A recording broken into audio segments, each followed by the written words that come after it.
For many holidaymakers around the world, the chance to experience real magic and the awfully big adventure that comes with a trip to one of the famous mouse's houses is exactly what dreams are made of. So join us as we explore the endless possibilities of that great big beautiful world of Disney as we travel to the magic. Yes, and hello and welcome to episode 5 of Travel to the Magic here on Another Disney Podcast for Thursday, the 1st of July 2021. And a pleasure, as always, to be talking to you about my favourite topic, that is Disney. And this week, we're going to be looking at Disney on the stage, whether it's in Broadway, in the West End, or on tour. But we're not going to be looking at, in this episode, any Disney production that is happening in any of the parks. I think we'll dedicate those shows to a separate podcast for a different week. This week it's Broadway, West End, and touring for sure. And as a theatrical lover throughout my entire life, I have absolutely adored going to the theatre to watch either a stage show or a musical. I'm not a particular one or the other. I know some people out there do tend to either love musicals more or love stage shows more. I love all of the theatrical elements of it. In fact, years ago, and this isn't particularly Disney related, but one of the earliest memories of going to see a musical is going to see Jesus Christ Superstar on stage in the West End. Now, the reason this sticks in my mind is my mum in those days, we didn't have a lot of money. We were quite a poor family, and she booked the cheapest tickets going. And these tickets were at the back of the stage looking out to the auditorium. I could see the conductor and I could see the orchestra in the pit in front of us and the actors all engaged with you because we were actually on the stage, and these were the cheapest tickets going because not many people wanted to be part of the audience. But for me, being able to see the entire theatrical, the technical side of a musical was absolutely wonderful. For me, that ticket was priceless. And so with Disney productions, I absolutely love watching not only the performances, but also how the magic is made on that stage, because Disney is very clever, very creative when it comes to its sets, its lighting, its use of modern technology, and its ingenuity to make their shows stand out better and bigger and bolder than generally all other stage shows that are around at the moment. Not to say that there aren't any really good ones out there, because there are so many brilliant stage shows, musicals and plays happening around the world. Just Disney has a way of doing it, don't they?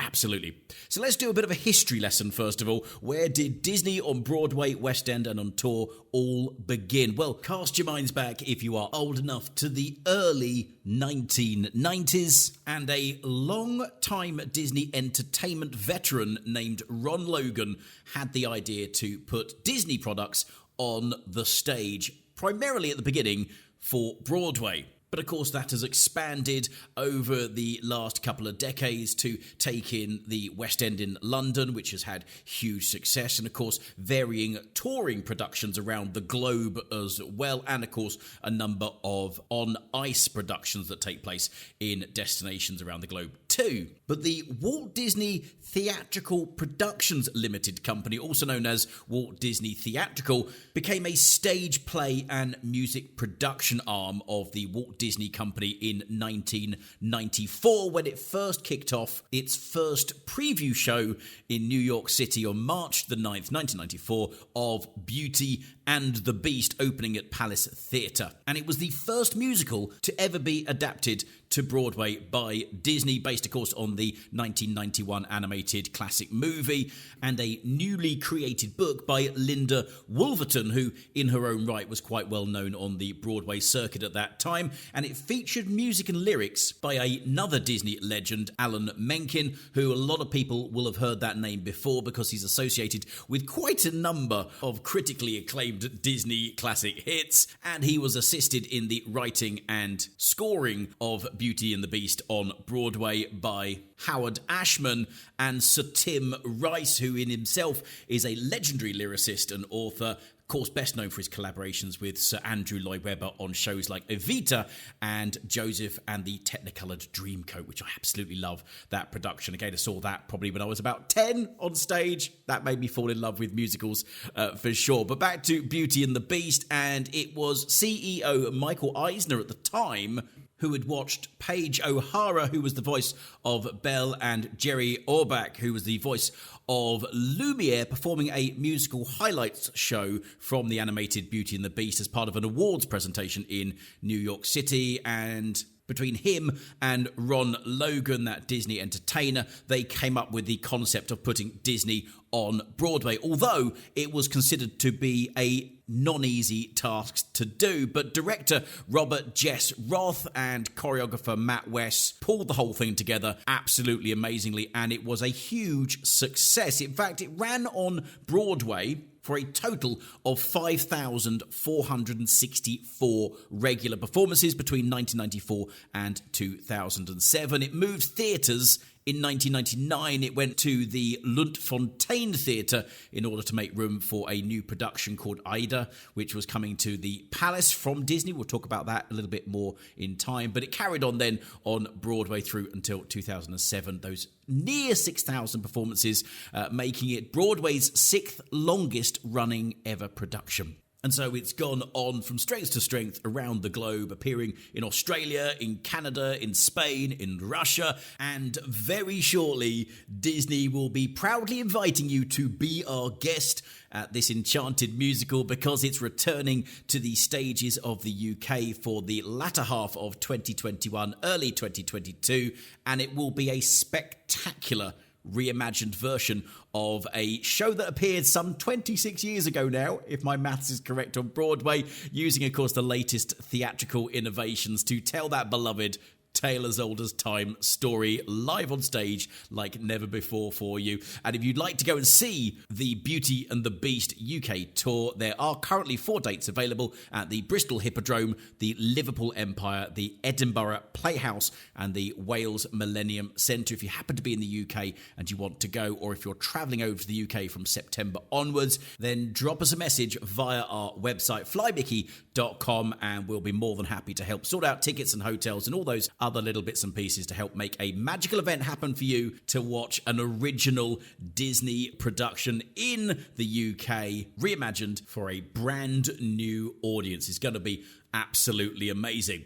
But what came next then for the Walt Disney Theatrical Company? Well, of course, it was going to be on the backs of its next biggest critically acclaimed animated classic, and that was The Lion King, which debuted in Minneapolis in July of 1997. That was before it became a huge runaway hit, and also before it moved to Disney's restored New Amsterdam Theatre in New York City. Now, this theatre was built back in 1902. It's situated on 214 West 42nd Street between 7th and 8th Avenue of the Theatre District of Manhattan, New York City, just off Times Square, and it's had a number of owners throughout the years, and it's also been used not only as a theatre, but it also operated as a nightclub for a little while. It was turned into a movie theatre in the 1930s before ultimately closing in 1985, and then in 1995 came the Walt Disney Company, who took out a 49-year lease on the property, completely renovating it from top to bottom to make it the flagship theatre for Disney Theatrical Productions presented on Broadway. And so October of 1998, The Lion King moved home to the New Amsterdam Theatre, now owned by the Walt Disney Theatrical Company, and ultimately went on to win 6 Tony Awards, including Best Musical. In 2006, The Lion King moved to the Minskoff Theatre to make room for Mary Poppins coming to the New Amsterdam, where it, of course, ultimately pond-hopped over in 1999 to the West End in the United Kingdom to appear at the London Lyceum Theatre, where it still performs to this day, and, of course, various other variations in Canada, China, Korea, around the world to date. And in April of 2012, The Lion King did something no one was expecting. It swiped the title of Broadway's all-time highest grossing show from The Phantom of the Opera. Now, this was quite a remarkable achievement considering The Lion King had been running for almost 10 years less than The Phantom, so quite an achievement in its own right. And of course, pretty much stamping the Disney seal on how to do Broadway productions for others to follow, pretty much like they do with their theme parks and other destinations around the globe. Now, the next show to come out from the Disney Theatrical Company was actually very unfamiliar at the time to the American audiences, and the reason for that is that the productions of Der Glockner von Notre Dame, or The Hunchback of Notre Dame for those that don't speak German, opened at the Musical Theatre in Berlin, Germany on June the 5th, 1999. It became Disney's first ever musical to premiere outside of the US, and it actually went on to be one of Berlin's longest running musicals at the time. And like all the Disney theatre productions that had happened until this point, it was based on the 1996 Disney film of the same name, which was inspired, of course, by the 1831 Victor Hugo novel of the same name, with it being rewritten for the stage by James Lapin, who also directed and oversaw the production until it closed in June of 2002. Now, you may have remembered earlier in the podcast I talked about Aida, which was in fact Disney's third venture on Broadway, and it was a musical drama in 2 acts based on Verdi's Italian language opera of the same name. I may not be pronouncing the actual name of the production properly. Is it Aida or Ada? I don't know. A-I-D-A. Let me know in the comments whichever way it's supposed to be pronounced. But the musical was produced by Hyperion Theatricals. Now, that's another subdivision of Disney Theatrical Performances Limited, and performed new music by Elton John. Now, this was his first attempt at writing directly for the musical theatre, along with his cohort Tim Rice, who we spoke about earlier on, and also featured a number of leading ladies who you may recognise: Deborah Cox, Simone, Michelle T. Williams, and Tony with an I, Braxton. And I say Tony with an I because they went on to receive 5 Tony with a Y nominations, including winning Best Original Musical Score from Elton John and Tim Rice, and Best Actress in a Musical, Heather Headley, another big name who took on the leading role, plus also winning themselves a Grammy for the Best Musical Show Album in 2001. Now, not every production idea actually makes it to the stages of the Broadway or West End theatres. In fact, quite a number of brilliant ideas just don't ever get out of the starting blocks, and Walt Disney Theatrical Company themselves experienced this on a project called Disney's On the Record. It was a jukebox musical review type show that featured classic songs from a variety of live action and animated films and television series, and was first performed in Cleveland in November of 2004.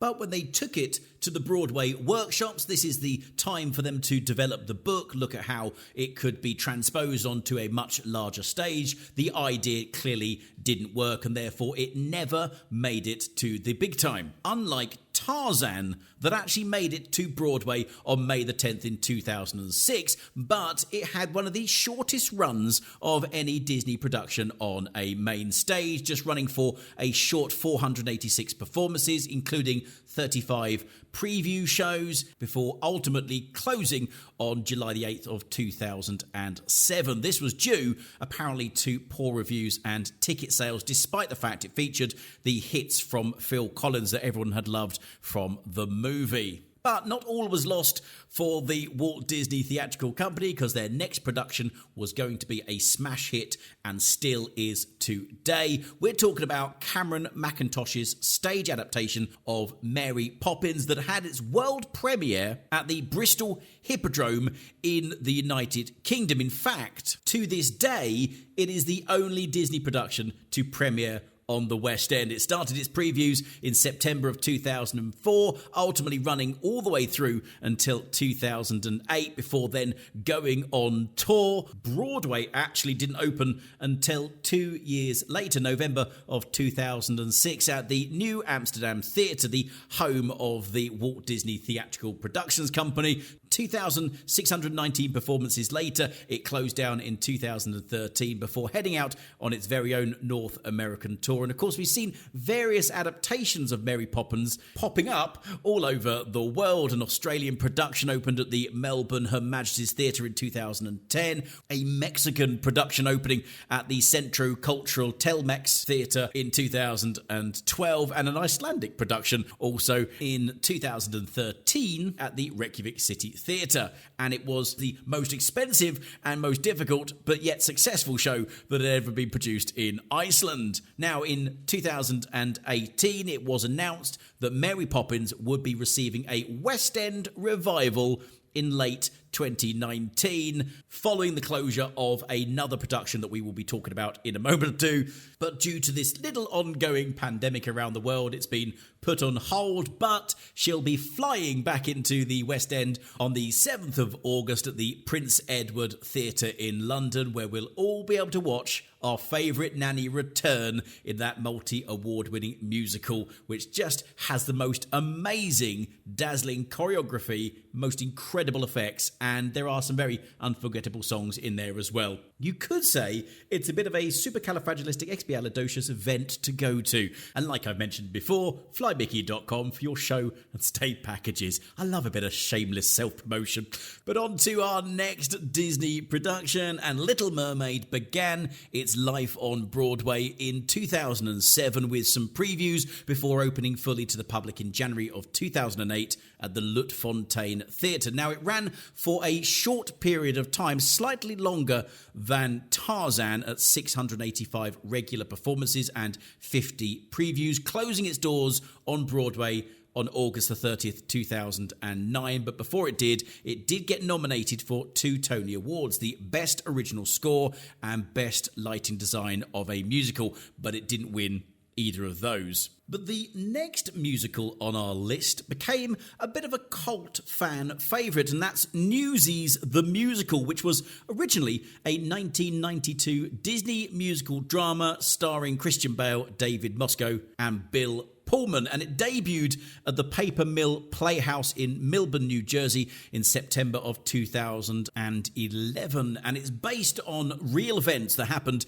in 1899 when newspaper boys went on strike. But the musical made its way to the Broadway stages of the Nederlander Theatre, featuring music by the one and only Alan Menken and lyrics by Jack Feldman, and the musical played for over 1,000 performances before it closed its doors on August the 24th, 2014, and is still a cult fan favourite to this day, so there is a chance that it will make its way back to the stages in the years to come. Now, before Mary Poppins that we mentioned earlier was able to take up residency at the Prince Edward Theatre, there was in fact another production in-house until 2019, and that was Aladdin, which originally started off its theatrical journey back in 2011 when the 1992 animated film with the same name was adapted for the stage at the Fifth Avenue Theatre in Seattle, before finally finding its Broadway home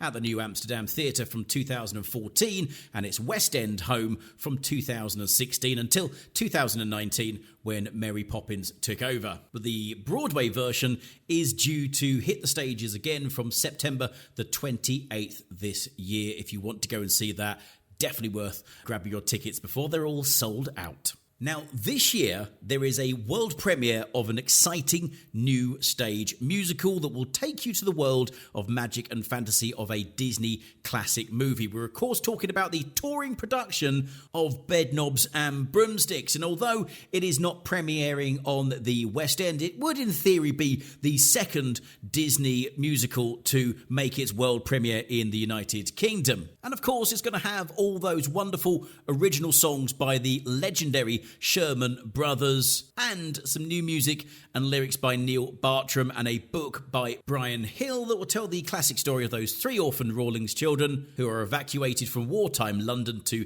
live with the trainee witch Miss Price, who is armed with an enchanted bedknob, a bewitched broomstick and a magical flying bed, which takes them on a journey from Portobello Road to the depths of the beautiful briny sea. Currently, there are dates ranging from mid-August 2021 all the way through until May of 2022. Get in touch if you'd like a stay-and-show package if you want to see that whilst it's in the UK. Now, before we bring the curtain down on this episode of Travel to the Magic, where we've looked at Disney's Broadway, West End and on-tour productions, but I'm sure there is one that you're thinking he hasn't mentioned yet. Could it possibly be Frozen that you've been waiting for? Well, it launched in February of 2018 at the St James's Theatre for its preview season before officially opening to the general public from March the 22nd of the same year, and then ran for 825 performances before COVID unfortunately closed those doors again. Now, Disney has since announced that the show will not be reopening on Broadway again, but they will be providing US fans with a North American tour starting in September this year in Buffalo, New York, and ending in Cleveland in September of 2022. Now, for UK fans, it's a little bit of a different story because the beloved animated film is starting to give us some chills because it is coming to London's West End this August. For the first time in forever, the Theatre Royal Drury Lane will be reopening its doors and bringing Elsa and Anna's stories to the stage in this heart-melting theatrical production. Now, it boasts incredible special effects, jaw-dropping scenery, and all the songs that you know and love, and no doubt will be singing at the top of your voice during the production, although the cast would probably prefer if you didn't. But even for the biggest Frozen fans amongst us, there will be some surprises, including brand new music from the creative minds of Kirsten Anderson Lopez and Robert Lopez, the writers of that unforgettable tune you may have heard of called Let It Go. But I will warn you, tickets are selling very, very fast. The opening month of August 2021 is fully sold out. September is almost gone, and the remaining dates across the tour are starting to fill up fast. So grab those tickets as quickly as you can if you would like a little chance to venture into the unknown this year in the UK with Disney's Frozen, the musical.